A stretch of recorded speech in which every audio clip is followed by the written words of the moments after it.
मुझे नहीं लगता था कि ऐसे वक्त में भी इतनी बड़ी तादाद मीटिंग में आएंगी, और अभी भी बारिश का सिलसिला शुरू हो गया। अगर बारिश तेज हुई तो आप लोग हॉल में जा सकते हैं, हम लोग यहाँ माइक से बोलेंगे। यहाँ पर बैठा हुआ हर शख्स एक फिक्र लेकर आया है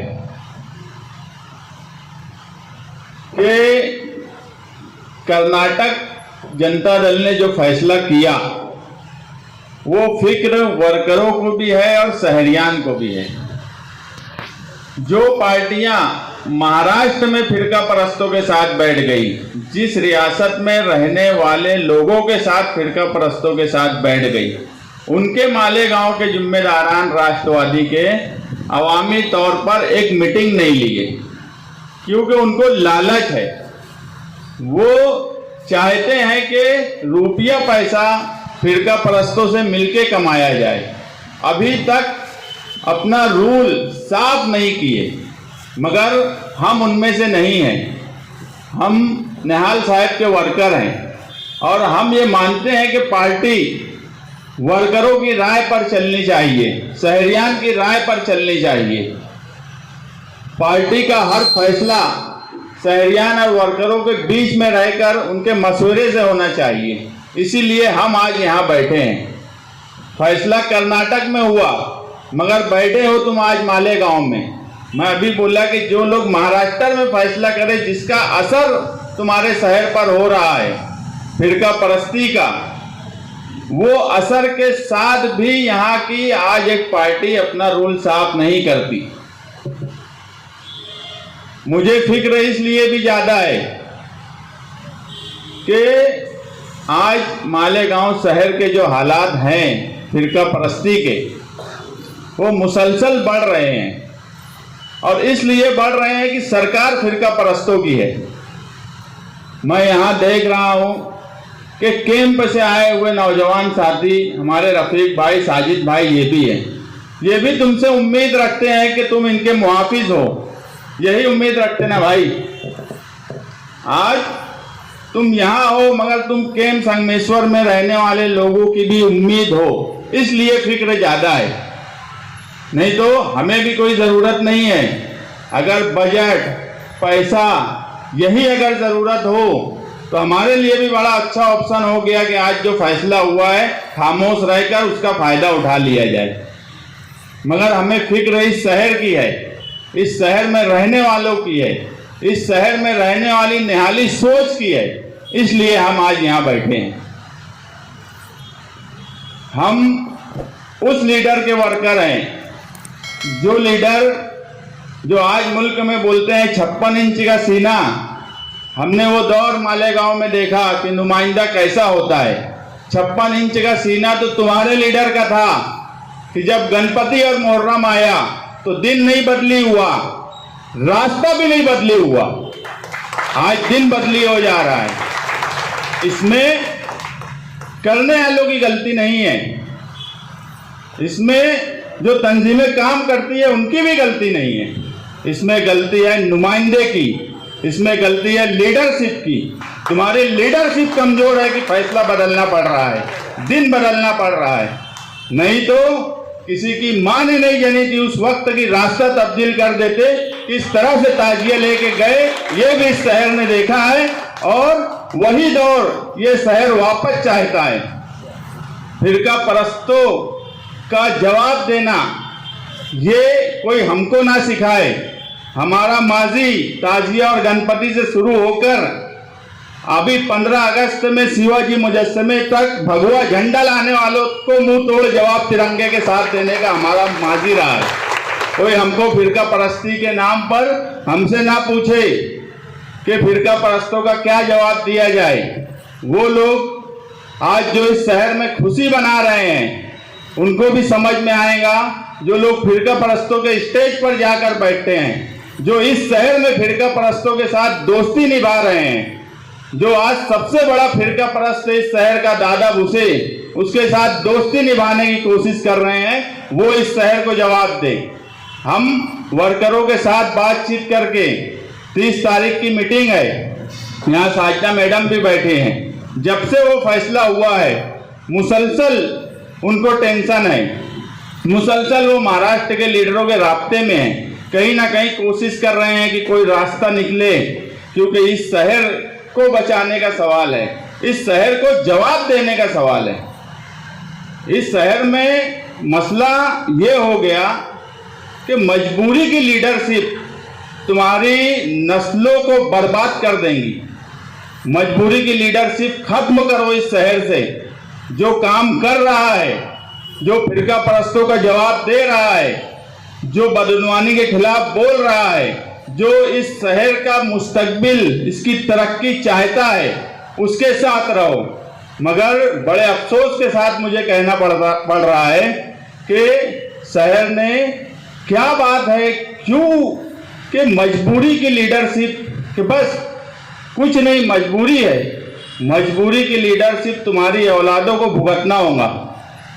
इसलिए मैं यही कहूँगा कि मजबूरी की लीडरशिप ख़त्म करो। और फिरका परस्तों के सवाल पर आज हमारा जो भी फैसला अभी सोहेल अब्दुल करीम साहब ने बोला कि शान हिंद को इख्तियार दिया गया है कि वो उस पर फैसला करें और पार्टी के सभी लोगों को वो फैसला मंजूर रहेगा। तलवाड़ा के सवाल पर मैं आपको एक बात बता दूं, लगभग 6 साल का वक्फा हो गया। हमारे बाजू वाले, जिनको अभी ये नहीं समझ रहे किस बाजू जाए, उन्होंने फैसला किया, ठहराव किया, फिरका परस्तों से मिलकर किया, एग्रीमेंट रोकने की कोशिश हम मुसलसल कर रहे हैं। मगर जब तलवाड़ा के सवाल पर हम कारपोरेशन गए कि पाइप चोरी का डाला जा रहा है, चोरी से पानी लिया जा रहा है, उस पर बंदिश लगाई जाए, उस पर बंदिश लगाने की कोशिश भी हो रही है।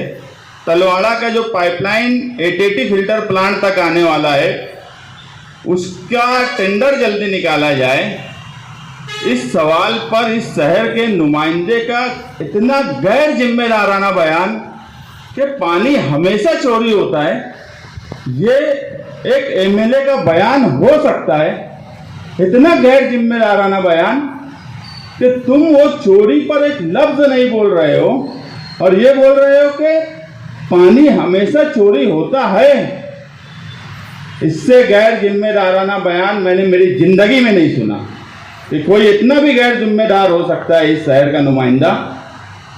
मैं आपको एक बात बोल रहा हूं कि कुछ लोगों ने ठहराव करके दिया, अब जो है कुछ लोग एग्रीमेंट की इस गैर जिम्मेदाराना बयान के पीछे कुछ लोग चाह रहे हैं एग्रीमेंट, दोस्ती में एग्रीमेंट करवाना चाह रहे हैं। वो भी शहर के सामने आने वाला है कि किस तरह से दोस्ती दादा भूसे से निभाई जाए, तो एग्रीमेंट में किस तरह से मदद की जाए, वो कोशिश भी इस शहर में हो रही है, वो भी हम देख रहे हैं, हमारी नज़र भी उसके ऊपर है। और वक्त आएगा तो सबूत के साथ हम लोगों के सामने वो चीज भी रखेंगे। मेरा सिर्फ इतना बोलना है कि आप लोग फिक्र मत करो, अच्छा फैसला कभी कभी मुसीबत में, जब मुसीबत आती है तो कभी कभी अच्छी राहें खुल जाती है। आप यकीन मानो तुम्हारे मुस्तकबिल के लिए अच्छी राह खुलेंगी। आज जो भी कर्नाटक में हुआ है, इसी में तुम्हारी मुस्तकबिल की राह खुलेंगी, क्योंकि तुम उम्मीद हो। 12 नवंबर के लड़के भी यहाँ खड़े हैं एक दो, तुम 12 नवंबर में जो मजलूम थे उनकी उम्मीद हो। तुम सटाना में अभी 1 महीना पहले 35 घर था, वहां एक घर पर हमला हुआ, वो घर रात में 1 बजे मालेगांव में तुम्हारे ऑफिस पर आया। आप इसको छोटी बात मानते हो? 1 बजे वो घराना यहाँ पर इस ऑफिस पर था। मैं एडिशनल एसपी को फोन किया कि ये ऐसा ऐसा हो रहा है। दूसरे दिन एडिशनल एसपी को सटाना जाना पड़ा। उस लड़के के ऊपर मामूली जो व्हाट्सएप और इंस्टाग्राम पर उसने कुछ लिखा था, वो भी एक्शन का रिएक्शन था। एक्शन के रिएक्शन में भी उसके घर पर हमला हुआ। और वो लोग जब मालेगांव आए तो वो किसी एमएलए के पास नहीं गए, वो किसी लीडर के पास नहीं गए, वो आए तो सिर्फ तुम्हारे पास आए, तुम उन मजलूमों की उम्मीद हो, इसलिए फिक्र ज़्यादा है इस फैसले पर। ये जो हो रहा है कर्नाटक में, इसलिए हमें ज़्यादा फिक्र है कि आप लोगों से मजलूम, गैर फिरका परस्त, सेकुलर, आज आसपास के देहात, तुम्हारे आजू बाजू के महल्ले, वो तुमसे उम्मीद लगाए हैं कि अगर उनके ऊपर कुछ होगा तो निहाल अहमद के मानने वाले लोग उनके लिए 56 इंच का सीना लेके खड़े रहेंगे। ये उम्मीद है उनको, इसलिए वो तुम्हारे साथ है, इसलिए हमको फिक्र ज़्यादा है।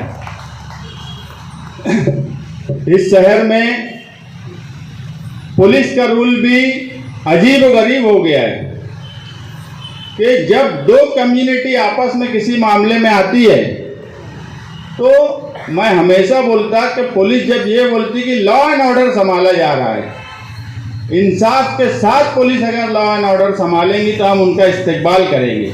वो एक कम्युनिटी को दबाकर लॉ एंड ऑर्डर संभालने की कोशिश कर रही है, ये जुल्म है और ये पुलिस का काम नहीं है। पुलिस का काम है इंसाफ देना और उसके साथ लॉ एंड ऑर्डर संभालना। मगर क्या होता है कि हमारे लोग पुलिस स्टेशन जाते हैं, मेरी समझ में नहीं आता कि बात मान के ही क्यों आते, बात मनवा के क्यों नहीं आते। उनकी क्या वो है कि तुम पुलिस स्टेशन में गए तो उनकी ही बात मान के आएंगे। तुम अपनी बात रखो, अपनी बात मनवाओ। अगर कोई ये बोल रहा है कि दिन बदली करना है तो क्यों बदली करना है? मालेगांव का ज्योग्राफिया अलग है, मालेगांव के हालात अलग हैं। पुलिस रमजान महीने में तो गढ़ के यात्रियों को नहीं बोलती कि मुसलमानों का त्यौहार है, इस रास्ते से मत जाओ, रास्ता बदल लो। पुलिस सिर्फ एक कम्युनिटी को क्यों दबाने की कोशिश कर रही है? तुमने देखा रमजान में गढ़ के यात्री जब इस रोड से गए तो रमजान था, पुलिस उनकी मीटिंग बुलाती। मीटिंग बुलाना तो दूर, इस तरफ से जब उनके लोग दादा भूसे का लड़का उस तरफ जुलूस लेके जा रहा है तो पुलिस उसको नहीं रोकती कि रमजान है, मुसलमानों का त्यौहार है, हाईवे से चले जाओ। तो सिर्फ तुमको ही क्यों बोला जाता है? ये तो अच्छा है कि हमको साहब ये बोले कि पुलिस स्टेशन में ये अमान चमन ये सब मीटिंग में जाना नहीं है। अगर हम चले जाएं तो पुलिस को भी समझ में आ जाएगा कि क्या जवाब देंगी। अरे उनसे पूछो ना कि यार तुम जब हमारा टाइम, ठीक है, हालात को कंट्रोल करना, कोई बात ना हो इसकी कोशिश करना, ये अच्छी बात है, ये होना भी चाहिए। हमारा जुलूस अगर सुबह निकल रहा है तो तुम ये बोल दो 1 घंटा पहले खत्म कर दो, तारीख ही बदलवा देना, ये पुलिस का काम नहीं है। अगर पुलिस का यही काम होता, अगर मैं वहाँ मौजूद होता तो मैं बोलता रमजान में गढ़ के यात्री का तुम रास्ता नहीं बदली करवा सके और हमसे दिन ही बदली करने की बात करते हो, ये कौन सा तरीका पुलिस का इस शहर में है? मगर क्या हो गया, जब लीडर ही पुलिस की चापलूसी करने लगे, जब लीडर ही पुलिस से डरने लगे तो दूसरे बेचारे क्या बोलेंगे? इसमें दूसरों का किसी का कसूर नहीं है। अगर निहाल साहब ताजिया लेके गए तो निहाल साहब ताजिया लेके गए तो लोग उनके साथ गए। ऐसा नहीं हुआ कि साहब बोले कि चलो तंजीम वाले या ताजिए वाले वो चले जाए, मैं नहीं जा रहा हूँ। तो नुमाइंदा जब तक सीना तान के सामने नहीं खड़ा रहेगा फ्रंट पे तो दूसरे लोग कुछ नहीं कर सकते। मैं बस इतना ही कहूँगा कि फिरका परस्ती पर इस शहर में कम से कम निहाल साहब को मानने वाले को ज्ञान देने की ज़रूरत नहीं है। उनको अच्छी से समझता है कि फिरका परस्तों का मुंह तोड़ जवाब कैसे देना है और ऐसे हालात में निहाल साहब ने जो हमको सिखाया है किस तरह से रास्ता बनाना है वो भी हमको आता है और इंशाअल्लाह अल्लाह ने चाहा तो एक बेहतर रास्ता बनेगा। आप लोग बेफिक्र रहिए। आप लोग अगर इस शहर की फिक्र कर रहे हैं तो हम उससे ज़्यादा इस शहर की फिक्र लेकर बैठे हैं और इंशाअल्लाह एक अच्छा रास्ता बनेगा। इतना ही बोलकर मैं अपनी बात खत्म करता हूँ।